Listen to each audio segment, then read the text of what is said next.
Sports Minutes with Raushan. This club was founded during COVID times. Still very new, young football club that was started in a tough time. Sydney and some of these other clubs have been clubs for 20, 30 years. So I'm excited to see what the future holds for this football club, but really focusing on the here and now, and we're making history, and hopefully we continue to do that. Money FM 89.3. It's time for Sports Minutes with me, Raushan, coming to you from the Jalan Besar Stadium. Full-time score: Lion City Sailors 2, Sydney FC 0. You can hear the vibes in the stadium. To summarise the vibes as well as the performance, alongside me is Le Professor Deepanraj Ganesan, but alongside him is a very special guest on Sports Minutes, returning for a second time, Adam Swandi, former sailor, former national team player as well. Adam, coming to you first. We were afraid of the lightning warning system before kick-off, but it was an absolute thunderbolt that got the game going. Bart, Ramselaar, what a goal, what a performance. I think definitely the thunderbolts were warning signs to Sydney, and I think the boys gave their everything, and it's truly a wonderful performance tonight for everyone, for the club, for Singapore. So I'm very proud to be part of the club, and I think the boys have given whatever they have here. We've often spoken about Swandi's swagger. The Sailors certainly brought the swagger today. Deepan, bringing you in. Long before kickoff, you were telling me Sydney were there for the taking. Lo and behold, you got it right. Yeah, I mean, a lot of people will talk about the foreign teams that come into Jalan Besar Stadium and saying that, it's a foreign team, they have foreign players like Douglas Costa, but people forget that the players in the Lion City Sailors ranks are also very, very good, and two of them proved that tonight with Leonard T's goal and Bart Ramselaar's goal, and we often forget that because we watch them week in, week out in the Singapore Premier League, we forget how good they are, and today they really proved how good they can be. And to me, I think it's also a combination of what the locals did as well, right? So you saw what Harris did on the pitch. Bailey Wright was excellent as well. Chris Van Huysen, I would say, surprised us with how good he was in that fullback position. So plenty of good performances from the Sailors. The two goals were excellent, but a clean sheet to take into the second leg, brilliant. I'll come back to Adam and Deepan in a short while, but first, Bart, what a goal that was. Is that probably the best goal you've ever scored? Yeah, I think so. Definitely one of the most beautiful goals I've scored in my career. So also on quite a special moment in this game. I'm really happy with it. Your coach said he's been urging you to shoot a bit more rather than assist. So have you been training on that? To be honest, he always say just shoot why you don't shoot. So today I listened to him. And Bart, I must say, when you first came into the league, you were filling in for Diego, who's a very good player, but you seem to have come into your own. What do you think has helped the Sailors and you click as well as it has? Of course, first of all, I knew the coach, so I think that was a comfortable thing for me. And a lot of people in the club helped me to adapt to the team, to the league. So I feel welcome from the very first day, and I think that's why it was easy for me to come into the team like this. But the attacking players will take all the credit today. You scored, Leonard scored, but defensively that team, Bailey beside you, superb. Yeah, it was superb. I think that's more important, to defend together. And also I think if you defend like this together, it's amazing. And of course Bailey played an amazing game, but I think also credits to the other defenders. And in terms of what happens for the Sailors here, do you even have time to celebrate because you're playing every 3 days? Yes, no, we cannot celebrate yet. I hope we can celebrate next week in Sydney, but of course it's going to be a very tough game, and with their home crowd. It's just halfway so far, but we are confident, and the final can be amazing. So let's go for that. And final question from me, the Lion City Sailors fans today were absolutely amazing. What do you want to say about them? Yeah, it was amazing. I think it was the first time it was sold out. So that was really nice, and we appreciated it a lot. We felt their support, and hopefully next week in Sydney again. Yeah, absolutely. And you're right to point out the second leg, because while we are here celebrating a momentous result for the Sailors and Singapore football, its job half done at the moment. Adam, coming to you. 2025 Lion City Sailors, different gravy. I spoke to Akram Azman about the good vibes in the dressing room. You've mentioned the good vibes in the dressing room. How has this happened? I think it's by God's will.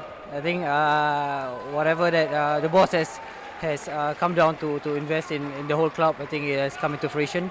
So far, I think this has been the most fruitful year for the whole club. And this is only the beginning. I think definitely the club is going further and further, and we really hope to represent the country in the finals and of course take it home. Are you still in any group chats with your former teammates? What's being said? What was being said before kickoff? And perhaps you want to check your phone to tell me what's being said now. Oh, sorry, that's exclusive. You need to pay a lot of money for that. If you want to get the exclusive content, be sure to get in touch with me. Deepan, coming here, you talked about the foreign players making the step up. Huge credit must go to the Sailors scouting team, because you mentioned the local players who stepped up, but I dare say Bart, Ramselaar, Leonard T, Diego Costa, my God, what signings they've been. Yeah, absolutely brilliant. You mentioned Costa there. We were all talking about Douglas Costa before the game, but the Costa that stood out was the Lion City Sailors one. I think I've said it before in previous seasons as well. The quality of the foreigners that the Lion City Sailors have been signing on a consistent basis has been brilliant. I mean, before this season, we've seen what the likes of other foreigners can do, whether you talk about Kim Shin-wook in terms of the goal rate in the Singapore Premier League, and other foreigners that came before him. Even Zivkovic, I thought, was brilliant for them. But this season, I feel like the foreigners have taken another step.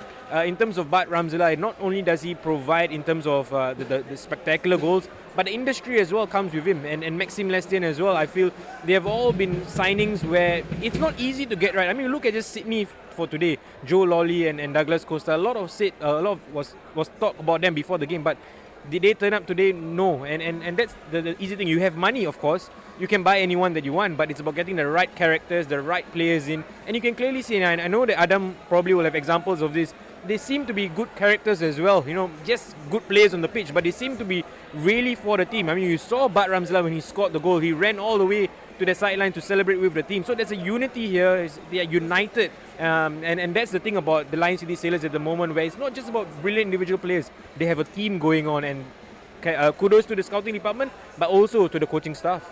Bailey, good to be here with you. We used to have someone we call Big Bad Boris in the league. I'm starting to feel like you're taking that name, because Big Bad Bailey, you have been immense in 2025 and immense again today. How much pride do you have with that performance? Yeah, I feel as a football club, I mean, you just look at the people around and the crowd we had in tonight. I think that's the loudest I've heard our fan base and our crowd here. When that first goal went in and the second, it felt huge, it felt important. I feel everyone will agree with that. We want more nights like that. We feel that responsibility to go and put in performances like this and get results and help grow the game. And this club's really doing a lot to do that. And it's a special feeling being here. And I'm extremely proud to be representing the club and getting a good result tonight against a team from my home country. You talked about that first goal. I thought I had a good view on the third floor. You had a brilliant view, but what a goal. Yeah, I think we know our boy's quality, Bart's top quality player, and he's got that in his locker. And on nights like tonight, you've got to be clinical, and you need your players of that quality to step up. Because we know as a team we can fight and we can grit and we can battle it out, but ultimately these boys are the ones that have that bit of quality that can win you a game. And we all stuck together as a team. Our first goal from Bart was top, and Len's second, that's like his trademark finish. He does that in training. Like, how does he score that? The amount of power he can get left and right foot from a tight angle, it's not by chance. It's something he's very good at and works on. So yeah, delighted for them too to get their goals, but really proud and happy for everyone involved in the club, and fan base, staff, players, everyone from ownership. It's special, and it's important that we enjoy this, but also know that there's another half of the job to do. Absolutely. Just a quick question on Leonard, though. Your coach in the post-match press conference was half joking. I don't know if he's left-footed or right-footed. As someone who spent so much time in training with him, is he left or right-footed? When you like that tight angle finish, like he does that all the time in training, it does your head in as a defender, because you think he's not going to score from there, and he does. And he literally does it left and right foot. Yeah, I couldn't tell you what his better foot is. Bailey, question coming through in terms of you came from Sunderland, you joined the Lion City Sailors. Might have been a bit of a gamble to take. Did you ever imagine you'd be riding this wave as high as you are? I don't think any of us truly imagined that we'd be in the semi-finals so soon. But I believed that the foundations that this club was putting in and has continued to do so. Behind the scenes, this club's pushing a lot and progressing a lot, and that obviously helps with what happens on the field, and been pushing that. So in terms of a high performance and professional environment, the clubs continue to grow and push that. So it's no surprise that nights like tonight are happening, but I don't think anyone imagined it to happen so soon. Like I said before, this club was founded in during COVID times. still very new, young football club that was started in a tough time. Sydney and some of these other clubs have been clubs for 20, 30 years, so it's tough to get to these games and these games of this magnitude, and we're still really young, so I'm excited to see what the future holds for this football club, but really focusing on the here and now, and we're making history, and hopefully we can continue to do that. Final question from me, Bailey, before I let you go. You are one of the leaders in this team with the armband or without the armband. I'm sure it's a great high today celebrating that massive result, but it's only half done.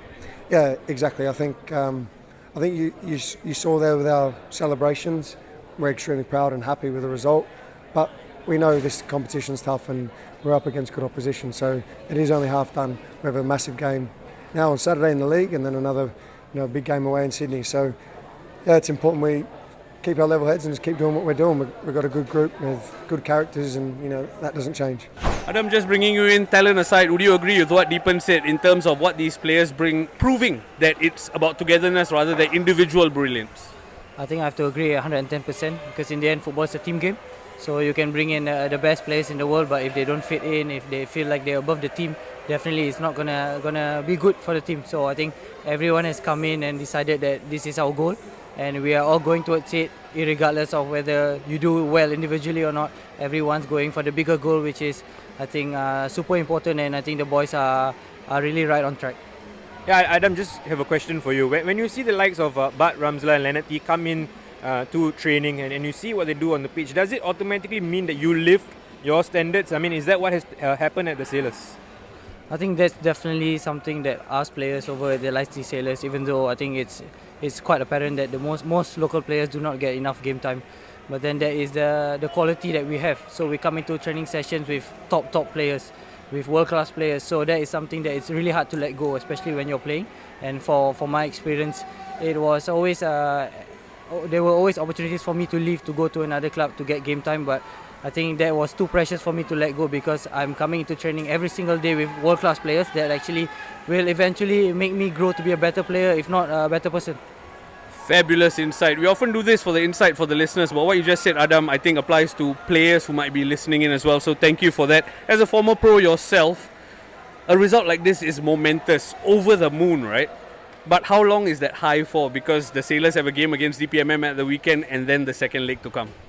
I think the momentum has been brilliant, coming off from a league game, winning like a big scoreline. I think it translates to today's game, and definitely I hope that we are going to continue this momentum, and I think it's not going to be too difficult for us, because it's been a beautiful year for all of us, and I'm really hoping, and I'm quite sure that we will be able to deliver over in Sydney. Yeah, you talk about beautiful year, it's just getting better and better. You talked about that weekend result, huge result, right? 8-0 against the Young Lions. What surprised me the most was there was just a one change in the lineup for the team that started against Young Lions to the team that started today. Deepan, I want to come to you for this. Rankovic deserves massive credit, because it's easy to say, oh, he's got all the resources, he's going to shuffle his pack. But clearly, he's found a winning formula here. Yeah, and I think momentum is a very strong word in football. When you have a winning team, a team that's really gelling well, it's like gears, right? I mean, you don't want to remove anyone from that situation. And I think I wasn't too surprised by the fact that there wasn't much changes in the Young Lions game and then today. And I think you're right, you're absolutely right to say that he's got all the resources, but it's not always easy to put things together. And the correct example is the previous coaches that have been here before. Yes, Rankovic had maybe a slow start to life at the Lion City Sailors, but I would say I take my hat off to what he's doing with the Sailors team. It's not always easy to get everything right. These players are all playing for him, playing as a team, and kudos has to go to the head coach and the coaching staff. Adam, I need to ask you this in terms of a player who's played for Alexander Rankovic before. You know what he's like as a coach, now perhaps as a colleague, right? Did you always see that he had this in him to build this team? I think every one of us believed in one another. So definitely when he came in, it's a new environment, new coach, but everyone was looking forward to a great season, or perhaps greater seasons ahead. And it's been proven that he's been able to lead the pack pretty well, and nobody can say otherwise. So I'm really happy with whatever he's done, and of course without the players' effort, the coach can only go so far. So I think it's definitely a collective effort from the management all the way to the players and even everyone at the club. Yeah. Yeah, absolutely. And in terms of everyone at the club, the 12th man, the crew really showed up today. There were 4,213 people in attendance at the Jalan Besar Stadium. I dare say at times it felt like there were 14,000 because my watch was going crazy in terms of loud environment on our iWatch. What do you have to say in terms of the fans showing up and giving that support for the boys? I think the only thing I have to say is probably for Jalan Besar to expand. Maybe bring back King George then. Yeah, so I think definitely the fans they've been a vital part of our whole club, and it's always growing every single game, and we are very happy to welcome everyone, and we will definitely need all your support. So in the semi-finals and hopefully the finals, so everyone, we want all the Singaporeans to come down and support us. There's still time for that final, May 18. Could the King George's stand be up and erected by then? Time will tell. Deepan, question to you. All things considered, everything that's going on in Singapore football, how big an important result is this, and how much are we enjoying this sailor's journey and living vicariously? Because as Singapore fans, we haven't had a lot of joy. Yeah, absolutely. I think this whole campaign has been a very bright spark for Singapore football, because we can see that, I know we talk a lot about foreign players on this episode, but I mentioned as well a lot of local players have stood up. They have been counted in this campaign as well. Hami, Lionel Tan, Izwan, Haris, I can name a few more. But I think really it really shows, I mean, not just the fans, I mean the players as well, it really shows that when we all come together, there's really something positive here in Singapore football. And of course, this has come as a result of some good investment from a certain Forrest Lee, who is running for the FAS presidency. That's a story for another day, but I really think that there's an example here to be made out of, that you put the right people in, the right resources, the right characters in and around the football club, and you can make something good out of it. I hope this somehow translates into a bigger picture for the national team in the years to come. Wishful thinking perhaps some might say, but I think the Lion City Sailors are a good example for what can be done in Singapore football. Count on Deepan, who's moonlighting as a political reporter, to bring up the FAS election. Swandi, I want you to have I want you to have the final word in terms of the Sailors. Job half done, we talked about it. What do the players need to do to get the job full done and send themselves to the final? I think as players, we always look at every single game as the final. So this game is done and dusted. We won, yes, whatever. So I think definitely everyone's attention is on the next game against Brunei. So that's where we have to prove our worth again, and hopefully we get the 3 points and we go on from there. I think game in Sydney is not going to be easy, but I'm sure the boys, with the momentum we're having, all the players are as one. So I would say just watch out and stay tuned for the game. And stay tuned to Sports Minutes. My one wish is the nights we've seen at the Jalan Besar in terms of the atmosphere, bring that to the Singapore Premier League one day. This has been Ziaul Raushan for Sports Minutes. Adam, Deepan, thank you so much for your time. Thank you. Sports Minutes on Money FM 89.3.